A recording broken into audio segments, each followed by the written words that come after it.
Sa nakaraang vlog, ibinahagi ko ang masayang bakasyon ko sa probinsya para sa birthday celebration ng aking tatay.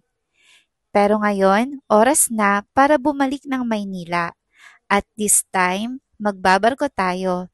Kaya samahan niyo ako sa isang mahigit 24 oras na biyahe sa dagat. Tara, sabayan niyo akong i-explore ang buhay at mga ganap sa loob ng barko sa vlog na ito. Bye-bye, Mother. Hello sis! Ito na ako ngayon sa pier. Time check. Bali, 4:20 na ng hapon. Yung alis guys ng barko namin is 10 p.m. Ang original talaga na alis namin guys is 2:30 ng hapon. Kaso dahil nga sa bagyo na-move ng 4:30. Tapos, yun, nung pagkagabi, nag-text ulit sa akin si Togo. Na-move ulit siya, mga 10 p.m. So, ayan, napaaga yung dating ko dito guys kasi dapat 4 hours before, nandito na sa pier. Pero yun, napaaga yung dating ko. 4 p.m. pa lang ngayon guys. Tapos, 10 p.m. pa yung dating o alis ng barko. Feeling ko dating kasi wala pa yung barko dito na sasakyan namin. So, ayun guys, update ko na lang kayo mamaya kung ano, or baka bukas na ako guys makapag-update sa inyo kasi masyado nang late mamaya, gabi na. See you na lang bukas or mamaya. Bye! 9 p.m. na ngayon sis at yung barko natatanaw na namin doon sa malayo. Tourist 58. Babae ba kasama? 60. Kasama? Sa baba. Sa baba po yan. Dito? Dito, sa taas ka. Okay. Thank you po. Hi sis. Ang hagard na atin niyo. Andito na ako sa aking tutulugan. Hiningan ako doon. Anyway, ililigpit ko lang yung gamit ko guys. And then, balikan ko kayo mamaya. Pakita ko lang sa inyo guys yung aking tutulugan. Winter lang siya guys kasi maano ko. Balikan naman siya.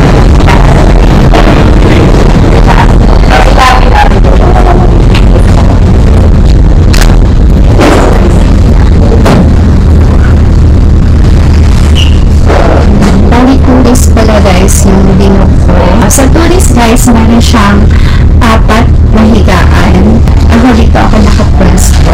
Ito yung aking mga gamit. Ito yung aking gamit na sanan. Bag ko. Doon sa may ulohan. Aking sling bag. Kukuha muna kami dito ng aming tumor. Kasi pagdating doon guys sa tutulugan mo, ang meron lang doon yung pakita lang namin kong ticket. Tapos, may bayad. May bayad? Yung makapal ko yung mayroon. Manipis ka ba? Tapos ko lang Hindi pa ako inaantok sis, kaya nagpunta muna ako dito sa tinatawag nilang Island Fiesta na kung saan ay may nagaganap na live band. Ayan. Bumalik na ako sa kwarto ko guys para matulog. Hindi na ako nagsasalita dito kasi yung katabi ko dun sa kabilang higaan natutulog na, baka magising si ate. So good night guys, see you tomorrow.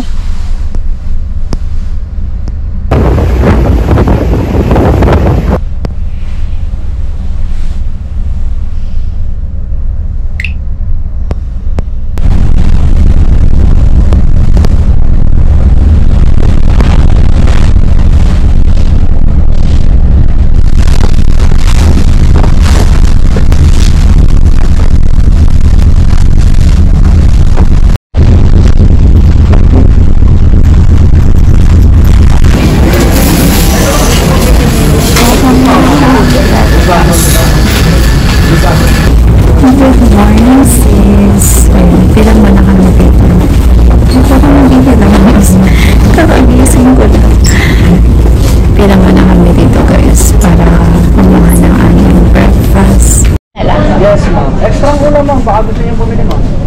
Benta kami dito. May dala lang. Okay kay kuya. Mabilis naman pala yung ano yung... Oo. Ang aming view.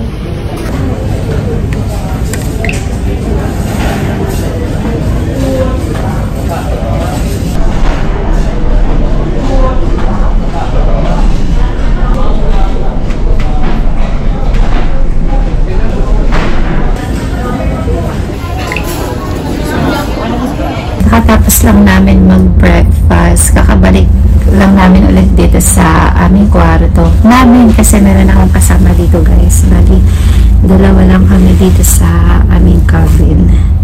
Ayan, si ate. Hindi ko pa kahapon ko pa siya kasama pero hindi ko pa nakakuha yung pangalan niya.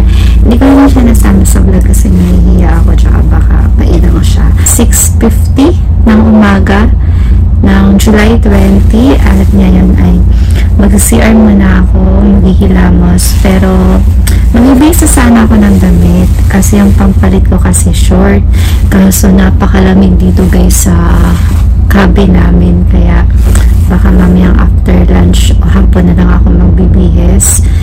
So ngayon maghihilamos na lang muna ako tapos magtututbrush.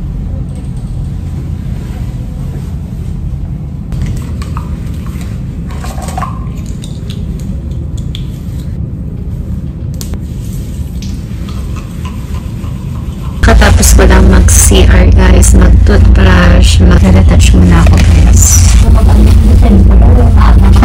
Kapag sure ka dun sa alis mo, baka ka mag-book masara. By the way guys, pinag-uusapan nga pala namin dito ni ate yung about early booking kasi kapag ka guys masyado kang maagang or super advance kang nag-book ng ticket, mas mura yung makukuha mo. Katulad nung sa akin guys, July pa yung alis ko pero May pa lang nag-book na ako ng ticket. Kasi nakakailang naman. Tuman ako niya gawin at time dalawa. Pinag-uusapan nga pala namin guys dito about sa kung sino yung makakatabi namin kung babae ba o lalaki kasi nga dito sa isang kwarto na to 4 lang yung higaan. So kaya itong pwesto ko na to guys, hindi talaga ito yung original na pwesto ko, dun ako sa kabila. Tapos sakto naman si ate, ito yung kasama ko ngayon, lalaki dapat yung kasama niya dito sa kwarto at sila lang dalawa. Kaya pumayag na rin siya na tabi na lang kami ng higaan at mabuti na lang din at pumayag din si kuya na magpalit kami ng kwarto. Ngayon guys, mag-picture na tayo dito sa bago. Kami dahil na gabi.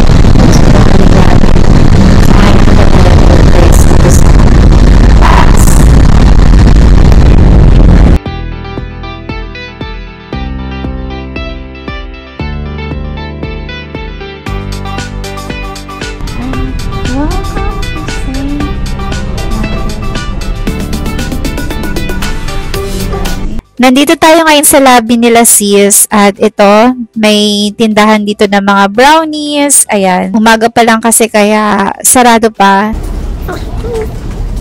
Dito, meron din silang salon dito. Hindi ko na na-check guys kung magkano kasi sarado pa din siya. Maaga pa kasi ito guys na naglibot ako at ito meron silang front desk. Meron din silang quick mart na tinatawag at nandito guys yung mga ibang essentials. Ayan ang view. At ito meron silang mga energy drink, soft drinks. Ito yung mga presyo. Ayan. Meron din silang mga alcoholic drinks, beer. Ito yung mga soft drinks, bottled water, shampoo, ayan, mga sabon, snacks, at marami pang iba. Okay, labas na tayo guys. Wala masyadong passenger ngayon guys kasi yung panahon ngayon hindi peak season pero for sure kapag siguro mga summer tulad ng April, May or March baka maraming passenger dito. Doon tayo galing kanina guys. Yan, may mga tindahan din sila dito guys ng souvenirs, stuffed toys. Ito yung tinatawag nilang to-go gear. So, tara. Lakad-lakad pa tayo, guys. May mga charging station din dito, guys. Pero may bayad. 20 minutes, 15 pesos. Life jacket or life vest. Life jacket. Ito naman yung parang food court or tinatawag nilang Island Fiesta. Meron din silang karaoke, video. Pag gusto nyo mag-video, okay guys, pag naiinip kayo. Pero maganda talaga dito guys kapag kakasama mo yung buong pamilya or barkada. Ayan, meron din ditong tinatawag na Horizon Cafe. Oh, pwede pumasok.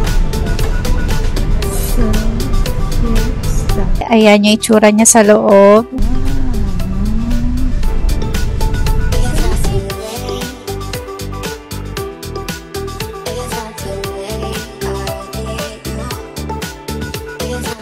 Punta tayo ng Mega Value. Another accommodation. Sa Mega Value naman guys, ito naman yung aircon din yung room niya. Pero marami din kayong kasama sa loob. Mamaya guys, meron naka-open dyan. Pakita ko sa inyo.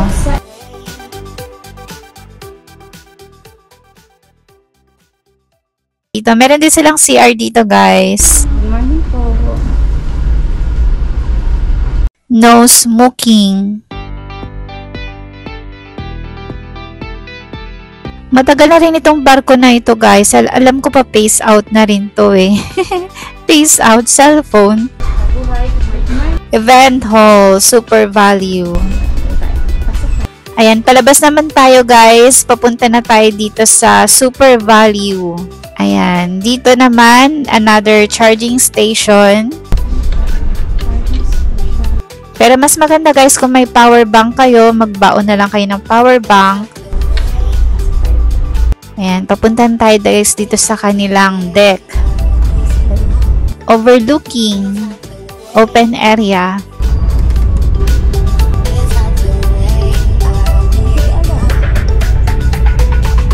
Sana next time guys na makabakasyon ulit ako sa probinsya, ibang barko naman yung masakyan ko para magawan din natin ng tour. Sa baba pala guys, may daan din doon. Super value. Yellow. Pwede kang pumunta dito.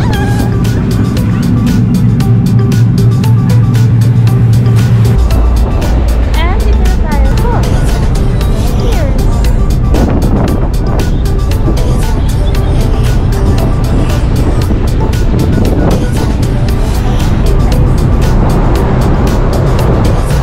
Sarap! Hindi walang ulan. Nakasarap.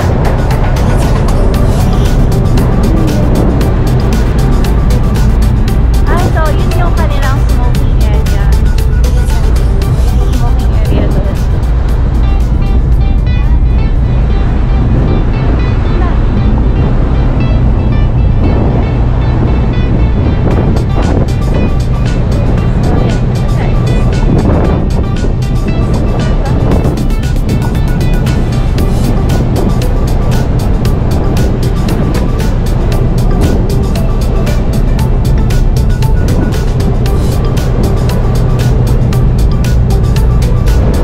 Naisip ako kung saan ako magpwesto dito.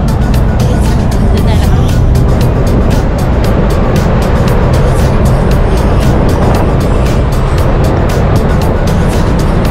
Tayo dito malapit.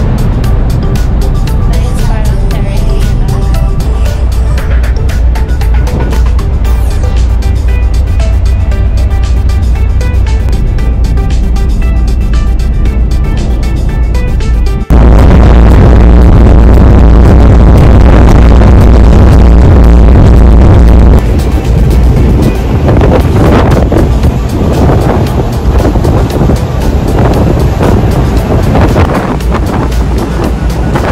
Balik na tayo guys doon sa aming room, pero check muna natin guys yung super value nila dito. Yung super value guys, ayun yung pinaka cheapest na accommodation nila dito. Nandito na tayo guys sa accommodation nila. Ito yung kanilang super value. Ito yung pinaka cheapest guys, pero yun nga, mas maganda kung advance kayo bumili ng ticket. Noong time guys na nag-book ako, no ticket ko, nag-check ako at yung presyo nito ay nasa 800.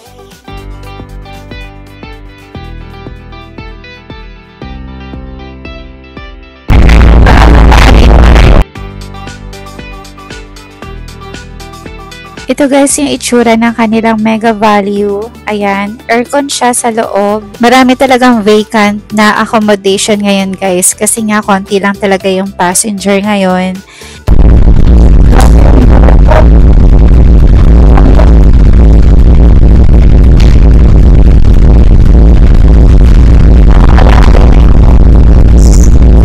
Naman guys maliligaw dito sa loob ng barko kasi marami din namang signage or mga direction katulad niyan.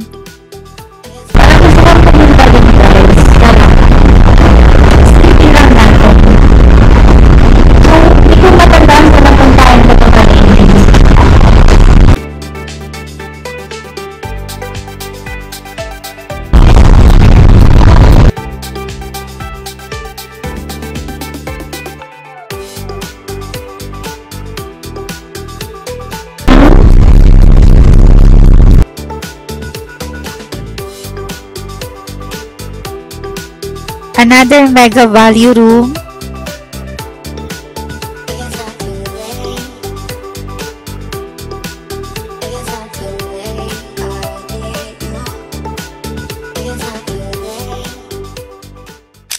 Kakabalik ko lang sa room guys. Hindi na ako nagsasalita kasi yung kasama ko dito sa room na si ate natutulog. Medyo maalon na rin kasi ngayon. Baka matulog na lang din ako muna guys at gigising na lang mamaya kapag lunch time. Hello guys, nakagising lang namin. Ang oras na ngayon ay 11:21. Lunch na namin guys. May crew na pumasok dito, nag-offer siya kung pwedeng kainin na lang namin yung aming free na food. Yan. Kasi may bayad siya, tapos may kasama din siyang dessert. Kasi nga daw, malakas na ngayon yung alon dito guys, as in, kahit nakahiga ka ramdam mo talaga yung alon. Eh ngayon, nag-decide kami na kasama ko na dito na lang kasi 80 pesos. Tara guys, let's eat. Let's eat.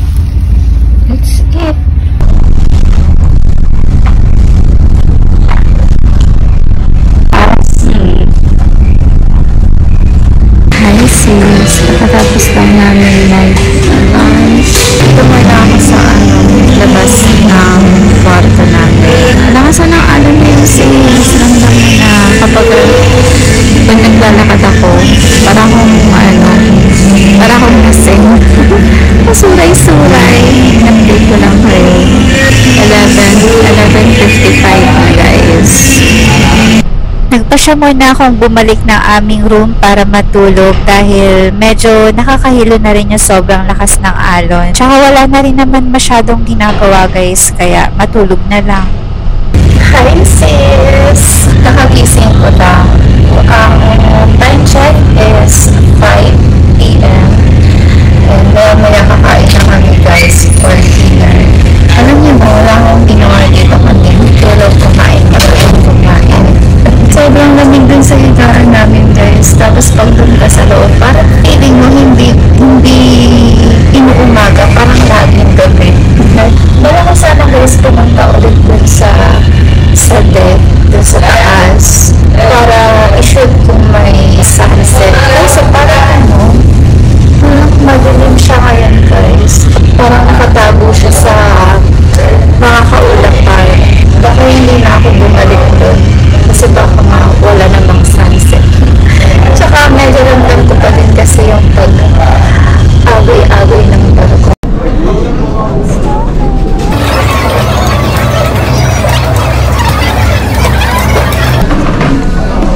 Kain muna kami ng dinner. Kasama naman si ate.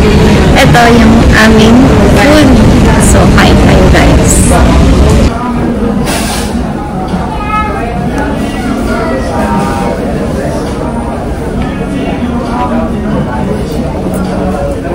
Pagkatapos nag-dinner, natulog ulit. Ang estimated na arrival namin guys pagdating ng Manila ay 1 a.m. Hello sis, dito na kami sa Manila. 1 p.m. Baba na kami ng barko. Sana meron akong sakay ng crab. Sabi ka lang po, pag sa mga